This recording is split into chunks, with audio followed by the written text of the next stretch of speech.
hace un momento, cuando avanzamos desarrollo del sistema nervioso, dijimos que el sistema nervioso deriva del tubo neural, ¿no? Que tiene dos extremidades, una extremidad cefálica y una extremidad caudal, ¿no? La extremidad cefálica es en la cual se desarrollaban o se producían la vesícula encefálica primaria y posteriormente la secundaria.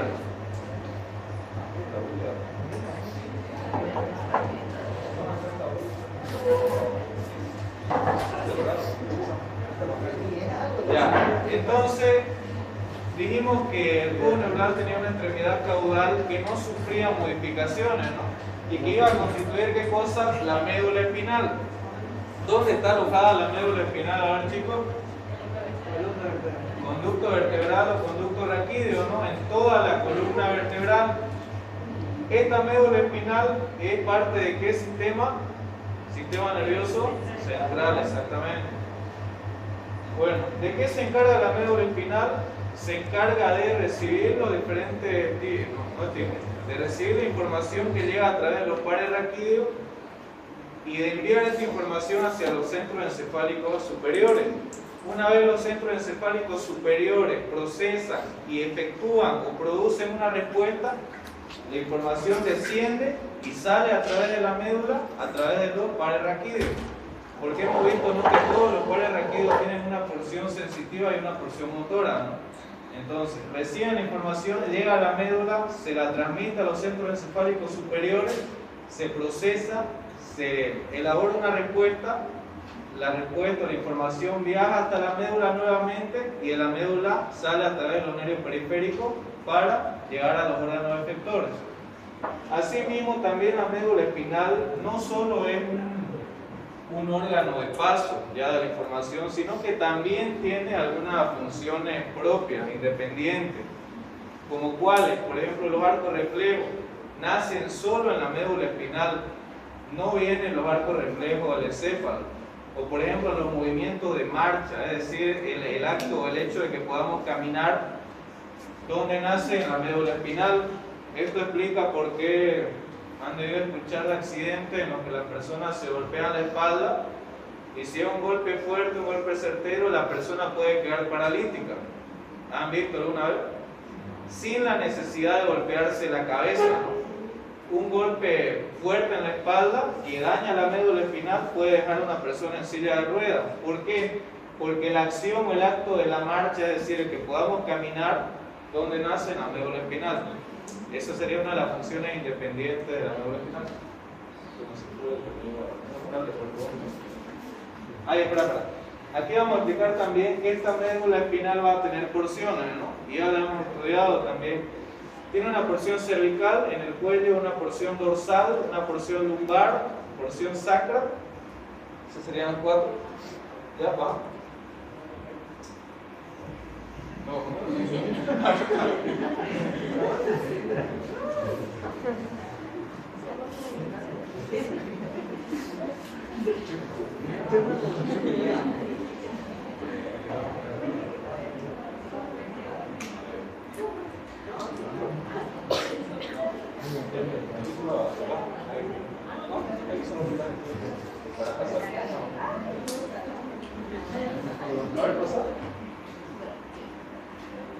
Ya está bien. Aquí tenemos a la médula espinal, ¿no? Tiene un límite superior, un límite inferior y tiene una configuración externa que vamos a ver a continuación. Vamos a ver que la médula espinal va a tener dos ensanchamientos, es decir, dos porciones en las que aumenta el calibre, aumenta el diámetro. Un ensanchamiento braquial que está ubicado entre la C4 y la T2 y un ensanchamiento lumbar que va a estar ubicado, si no me falla, entre la T10 y el 1. Primera y segunda lumbar. Ya. De este ensanchamiento braquial, que es lo más importante, que van a hacer ¿qué plexo? Plexo braquial, ¿no? ¿Qué va a controlar el plexo braquial? Miembros superiores, ¿no? La inervación sensitiva, motora y vegetativa de los miembros superiores. Y este ensanchamiento lumbar que va a dar origen al plexo lumbosacro, que va a inervar a ¿qué cosa? Miembros inferiores, ¿no? Inervación sensitiva, motora y vegetativa de los miembros inferiores. También de la médula espinal van a emerger ¿qué cosa? Los pares raquídeos o pares espinales, ¿no? ¿Cuántos son los pares raquídeos? 31 a 33, ¿no? ¿Cómo están divididos? 8 cervicales, 12 torácicos, 5 lumbares, 5 sacros y de 1 a 3 coxígeos. Superiormente, anterior, ¿no?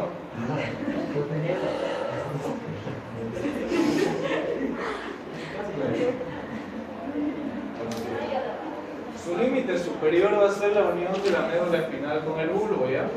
Esta está representada por un plano transversal que pasa o que une precisamente el arco anterior del atlas con el arco posterior del atlas. O también puede ser considerado su límite superior la emergencia, es decir, el nacimiento del primer par raquídeo, primer par espinal. E inferiormente va a terminar a nivel del disco intervertebral que une a la vértebra lumbar 1 con la vértebra lumbar 2, ¿ya? En una terminación conocida como cono medular, porque fíjense la forma con la que termina, tiene forma de un cono, ¿no? Y esta médula espinal se va a prolongar inferiormente a través de un cúmulo o de una acumulación de raíces de fibras nerviosas que constituyen la cola de caballo o cauda equina, como se llama. Todo este conjunto de fibras que ven aquí son los nervios que nacen de la médula espinal, son los pares raquídeos que descienden y constituyen la cola de caballo o cauda equina, precisamente llamada. La médula espinal va a tener una medida, va a medir 45 centímetros en el hombre, 43 centímetros en la mujer. Va a tener una dirección que sigue las anteflexiones de la columna. Fíjense que no es recta, sino que sigue lo que sería el trayecto de la columna vertebral. Tiene una consistencia bastante firme, tiene un color blanquecino y va a tener cara, ¿no? Bueno, trazamiento lumbar, pásalo. Aquí están las dimensiones que les decía, ¿no? En el varón 43 centímetros, en el varón 45, en la mujer 43, y la columna vertebral que, bueno, mide de 70 a 75 centímetros. ¿Vale? Bueno, ¿qué se encuentra en el interior de la médula espinal? La médula espinal en su interior va a presentar un conducto que es llamado conducto ependimario o conducto central. Ese conducto ependimario, conducto central, está lleno de líquido cefalorraquídeo. Ahora, ¿cuál es la función o qué une el conducto ependimario al conducto central? Une el cuarto ventrículo que está por arriba, a ver, la anterior. Aquí. Este espacio aquí, entre la protuberancia, el bulbo y el cerebelo, es el cuarto ventrículo, ¿ya? Ahora piensen que por aquí se encuentra el conducto ependimario, conducto central, que va a comunicar al cuarto ventrículo con el ventrículo terminal de Krauss, que está ubicado en el inferior o en el extremo inferior de la médula espinal, ¿eh? ¿De qué está bien el conducto central ependimario? De líquido cefalorraquídeo.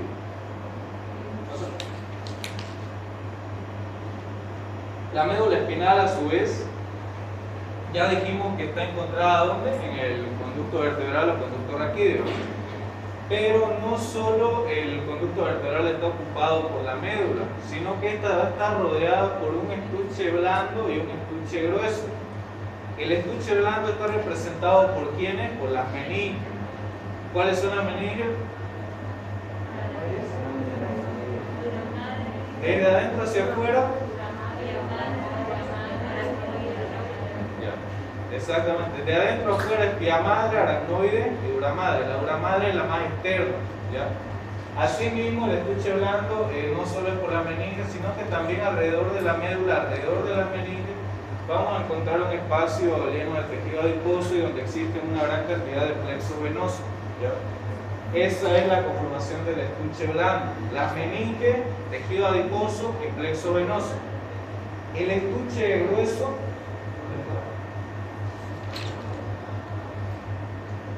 el estuche grueso va a estar representado por quién? Por las vértebras, ¿ya? Anteriormente va a estar el cuerpo neuronal, el disco intervertebral y ligamento longitudinal posterior exactamente. Posteriormente va a estar la base de la apófisis espinosa, las láminas y los ligamentos amarillos, si mal no estoy. Y lateralmente van a estar los pedículos y la masa apofisiaria, que serían las apófisis transversas. ¿Ya? Entonces esos serían los dos estuches, un estuche blando y un estuche grueso, duro, perdón. Esto era lo que les decía, ¿no? El estuche duro relacionado anteriormente con la médula. Aquí vemos.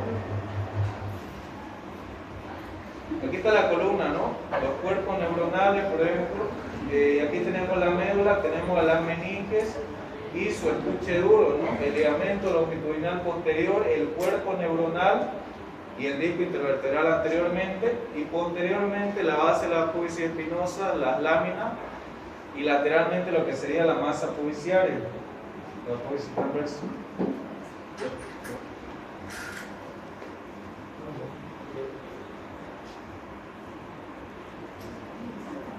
Ya estos ligamentos dentados se ubican posteriormente, relacionados posteriormente con la médula, exactamente, ya. Sí. Medio de fijación, superiormente aquí está fijada la médula espinal con el bulbo. Se continúa con el bulbo, ya viene médula espinal, luego viene bulbo, después puente, protuberancia, mesocéfalo, lo que vamos a ver. E inferiormente se va a prolongar a través de ¿qué? De la cola de caballo, de los ligamentos coxígeos y los ligamentos sacrocoxígeo, la cola de caballo, y si no estoy por los ligamentos dentados, sí, los ligamentos dentados. Ya. Ahora sí, esto es lo más importante. Vamos a ver la configuración, cómo es que está formada la médula espinal. La médula espinal va a presentar dentro de su configuración externa cara anterior, cara lateral y cara posterior. La cara anterior va a estar recorrida por, y esto lo vamos a ver incluso allá en la médula, la fisura media anterior, también llamada fisura longitudinal media anterior. Aquí, está aquí. Lateralmente a esta fisura longitudinal media anterior encontramos los surcos anterolaterales, ¿ya? A este nivel estarían aquí los puntos. Pero por fuera de esta fisura longitudinal medial estarían los surcos anterolaterales en la cara anterior. En su cara posterior vamos a ver el surco longitudinal posterior y lateralmente los surcos posterolaterales. Ahora, en la parte alta de la médula espinal, en la porción cervical y parte alta de la médula torácica, vamos a ver otros dos surcos que son los surcos intermedios posteriores, ya en la cara posterior de la médula. ¿Por qué solo se ven en la médula cervical o porción alta de la médula torácica? Porque estos surcos intermedios posteriores me van a delimitar dos haces, que son el haz delgado de Gracil, el haz delgado Gracil de Gol y el haz cuneiforme de Urdache, ¿ya? Pero estos terminan a nivel del bulbo, por eso es que están arriba, a nivel de la porción cervical o parte alta de la médula torácica. Luego tenemos las caras laterales, ¿no? Que se encuentran entre los surcos anterolaterales y los surcos posterolaterales. Esto es lo que les dije, ¿no? Cara anterior, fíjense, fisura longitudinal medial, está aquí. Los surcos anterolaterales que están por afuera de la fisura longitudinal medial. En la cara posterior tenemos el surco longitudinal posterior, los surcos posterolaterales. Algo que me estoy olvidando que es muy importante, que por los surcos anterolaterales van a salir las raíces motoras o las raíces anteriores de los pares raquídeos. Por el surco posterolateral van a penetrar las raicillas posteriores o raíces sensitivas de los nervios raquídeos, ¿ya? Eso lo suelen preguntar bastante. ¿Por dónde emergen las raicillas motoras o anteriores de los pares raquídeos? Surco anterolateral. ¿Por dónde penetran, por dónde llegan las raicillas posteriores o sensitivas de los pares raquídeos? Surco posterolateral, ¿ya? Y luego la cara lateral, como les dije, que el límite es, o bueno, se encuentra, mejor dicho, entre el surco anterolateral y el surco posterolateral. ¿Ya? Perdones. Bueno. Esto lo que vamos a ver es que la médula va a estar formada por 3 cordones, ¿ya? Cordón anterior, cordones laterales y cordón posterior, ¿ya? Esto, a ver. Pasa.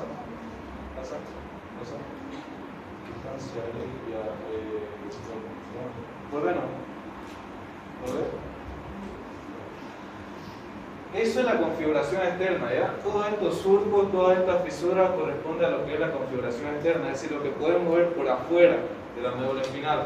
Pero ahora vamos a entrar a ver lo que es la configuración interna. Acostúmbrense que cuando ustedes escuchen configuración interna de cualquier órgano del encéfalo, lo que van a ver es sustancia gris y sustancia blanca. ¿Por qué? Porque así está estructurado todo el sistema nervioso, todo, por una sustancia gris y una sustancia blanca. Entonces, cuando estudiamos configuración interna, como les digo, sí o sí vamos a ver sustancia gris y sustancia blanca. En este caso, vamos a ver primeramente la sustancia gris. La sustancia gris de la médula, fíjense que tiene forma de una mariposa. Es esta que estoy dibujando, esta que está de color medio naranja. ¿Es naranja por usted o de color? ¿La ve? Ya, el color más oscuro es la sustancia gris, ¿ya? Tiene forma de mariposa y está formada ¿por qué? Por astas anteriores, son estas de aquí. ¿Cómo se diferencian? ¿Cómo sé que son las astas anteriores? Porque las astas anteriores son más voluminosas y son más cortas que las astas posteriores. Fíjense, tienen mayor volumen, son más anchas.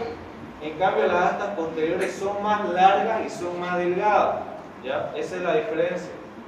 Esta que vemos voluminosa, astas anteriores de la médula, obviamente sustancia gris, y estas que son más delgadas y más largas son las astas posteriores. ¿Cómo se unen las astas posteriores con las astas anteriores? A través de la comisura gris, ¿ya? Esta comisura gris es la sustancia gris que va a rodear al conducto central o conducto ependimario.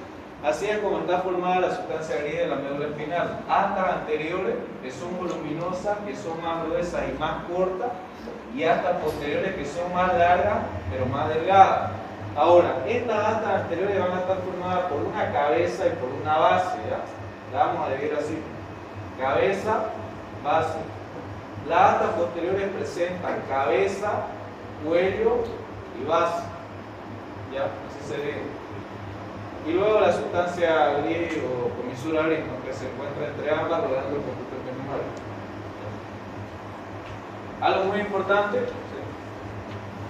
Aquí lo vemos de nuevo, ¿no? ¿Estas qué serían? Anteriores y estas. Las astas anteriores son de naturaleza motora, ¿ya? Eso de memoria. Anteriores, naturaleza motora, eso tiene función motora, y las astas posteriores de naturaleza sensitiva. La comisura gris, esta porción de sustancia que está rodeando el conducto ependimario, son más que todo neuronas asociativas, ¿ya? Neuronas integradoras, que van a integrar la función tanto motora como la función sensitiva. Bueno, esto es lo que le decía, ¿no? Sustancia gris, ¿cómo estaba constituida la sustancia gris? Somas o cuerpos neuronales, fibras poco mielinizadas, abundante vaso sanguíneo y tejido neurógleo. Como le dije, esta es la sustancia gris.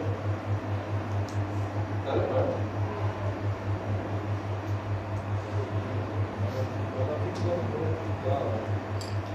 Aquí está mejor explicado.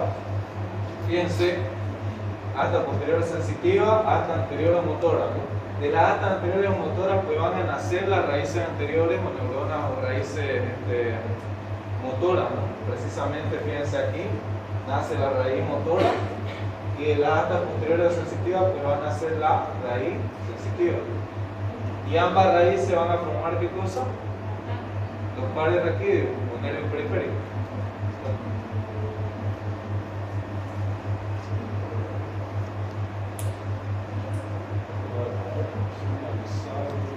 ¿Pasa? No, volvemos. No se va a dar.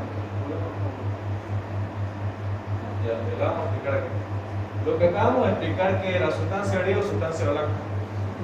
Sustancia gris. Ahora vamos a estudiar la sustancia blanca. La sustancia blanca es toda esta porción de médula que se encuentra alrededor de la sustancia gris, ¿no? Esta que está de blanco precisamente es sustancia blanca. ¿Cómo se agrupa la sustancia blanca en la médula espinal? En cordones. Como les dije, tenemos un cordón anterior que se encuentra entre la fisura longitudinal medial y el surco anterolateral.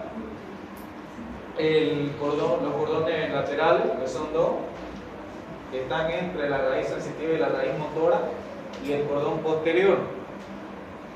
¿Cómo están formados estos cordones de la médula? Por sustancia blanca. ¿Qué es la sustancia blanca? Un conjunto de fibra nerviosa llena de mielina. Vamos a estudiar en un momento lo que serían los haces, los fascículos que constituyen estos cordones, ¿ya? Pero hasta el momento quédense con eso. La sustancia blanca de la médula está formada o está constituida de dos cordones medulares, que son anterior, laterales y posteriores. ¿Vale? Ahí, ya. Al estudiar la sustancia gris, también tenemos que estudiar qué tipo de neuronas existen en la médula espinal. En la médula espinal tenemos dos tipos de neuronas, ¿ya? Unas son las radiculares y otras son las cordonales. Aquí no se lo memoricen solo por memorizarlo, sino que tienen que relacionarlo. ¿Por qué? Las neuronas radiculares reciben ese nombre porque sus prolongaciones van a formar lo que son las raíces de la médula. Van a ayudar a constituir las raíces anteriores de la médula. Por eso se llama radiculares, porque forman las raíces anteriores de la médula. Estas son de cuatro tipos: neuronas o motoneurona alfa, neuronas o motoneurona gamma, y la neurona vegetativa simpática y neurona vegetativa parasimpática. Estas motoneuronas alfa son muy importantes y las van a ver en fisio bastante al año. Se encuentran ¿dónde? En las astas anteriores de la médula, estas motoneuronas alfa, y también en los núcleos somáticos de los pares craneales. ¿Qué función tienen las astas anteriores? Motora, ¿no? Estas motoneuronas alfa también son de naturaleza motora. ¿Dónde se encuentran? En las astas anteriores. ¿Cómo funcionan? Sus prolongaciones, como dijimos, forman las raíces anteriores de la médula y van a ir a inervar a qué cosa, al músculo esquelético. Esta motoneurona alfa libera el neurotransmisor acetilcolina para que se pueda producir la contracción muscular. Se me vuelve.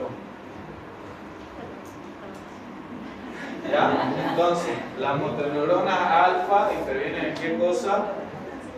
La contracción muscular, inervan al músculo esquelético. Las motoneuronas gamma tienen más que todo una función inconsciente, ya que inervan a los usos neuromusculares, ¿ya? Para controlar el tono muscular. A ver, chicos, les pregunto, ¿quieren que les dé teoría así de todo o quieren más configuración externa? A grandes rasgos.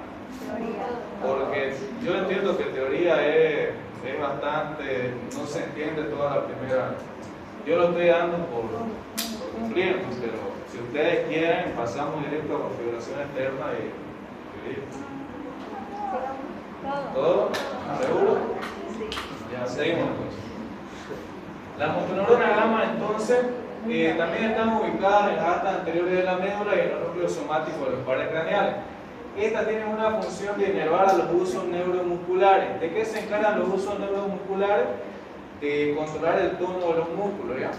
Que son las que perciben los cambios en la longitud y en la tensión de los músculos. Y luego tenemos la neurona vegetativa simpática y parasimpática.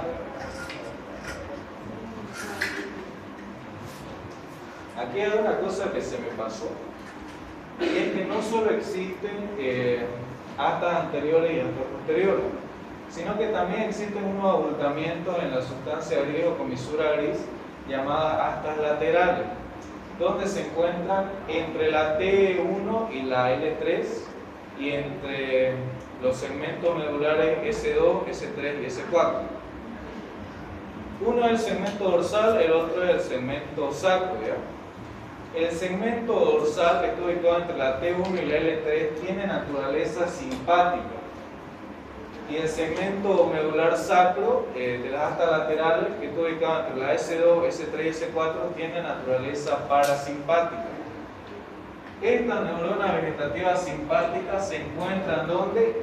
En las astas laterales que se encuentran entre los segmentos medulares T1 y L3 y tienen función ¿qué cosa? Simpática.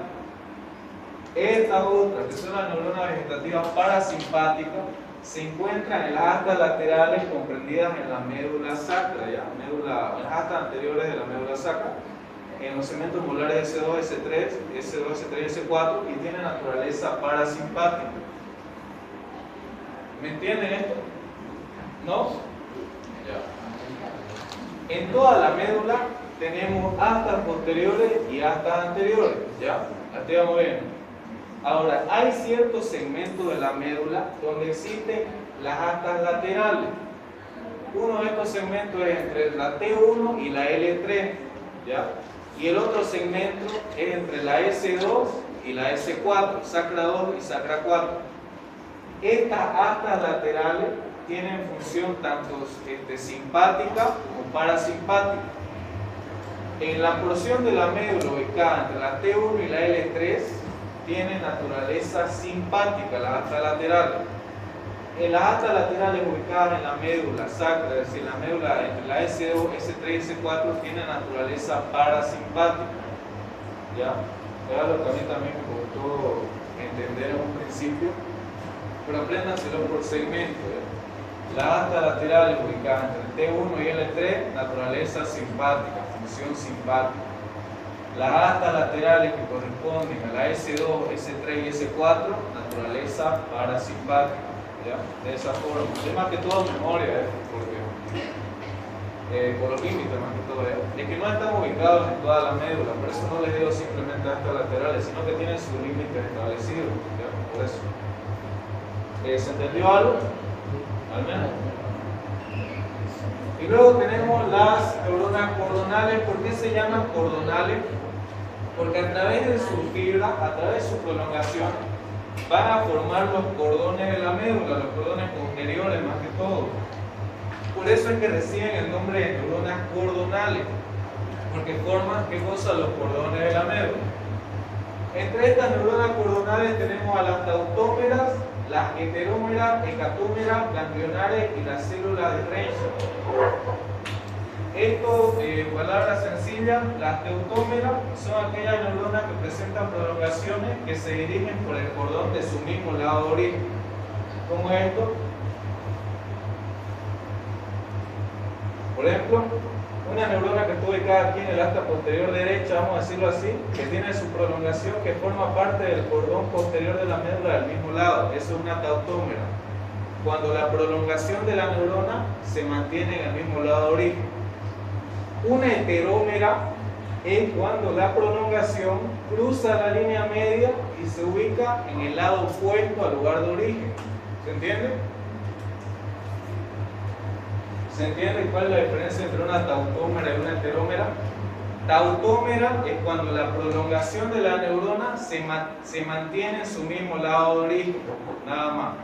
Heterómera es cuando la prolongación cruza la línea media y se ubica en el lado opuesto al del origen. ¿Mejor? ¿Sí? Heterómera, o mejor dicho, hecatómeras, estas de aquí las hecatómeras, es cuando la prolongación se divide en dos y se mantiene una en el lugar de origen y la otra cruza la línea media y se ubica en el lado opuesto. ¿Entienden? Ahí va compartida. Y las ganglionares son las que se ubican donde, en los ganglios. Y a través de sus prolongaciones van a formar los cordones posteriores. ¿Me entendieron esto de tautómera, heterómera y hecatómera? ¿Alguien tiene duda? ¿Nada seguro? ¿Se entendió? Y ahora, estas células de Renshaw son importantes, ¿por qué? Porque producen un efecto contrario a las neuronas alfa, a las motoneuronas alfa. Son, por decirlo de alguna manera, las inhibidoras de las motoneuronas alfa.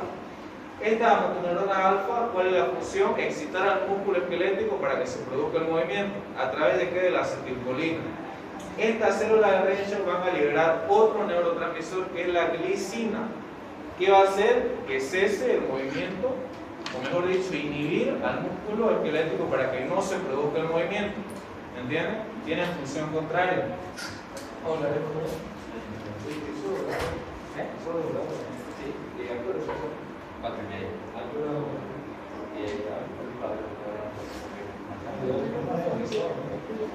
Sí, es que don Carlitos tiene lo de la tercera semana de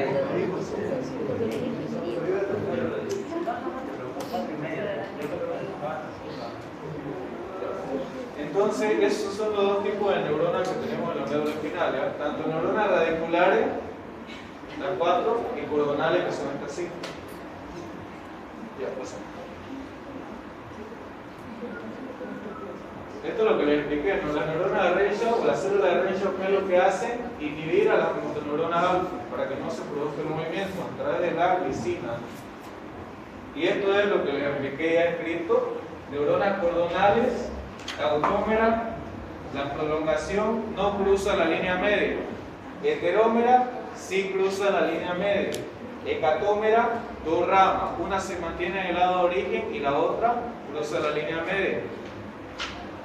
Y bueno, aquí faltarían las ganglionarias.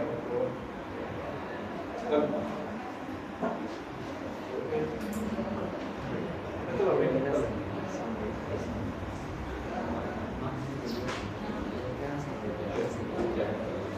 Ahora aquí vamos a ver, chicos, que la sustancia gris, de acuerdo a su naturaleza funcional, se va a poder dividir en 4 zonas, ¿ya? La sustancia gris.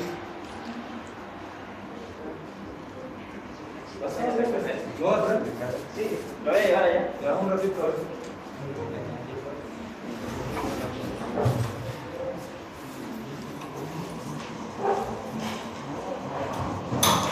La médula, que es esta que tiene forma de mariposa, dijimos forma de herradura, también forma una letra H. Esta es la sustancia gris. De acuerdo a su naturaleza funcional, la podemos dividir en cuántas, en 4 partes.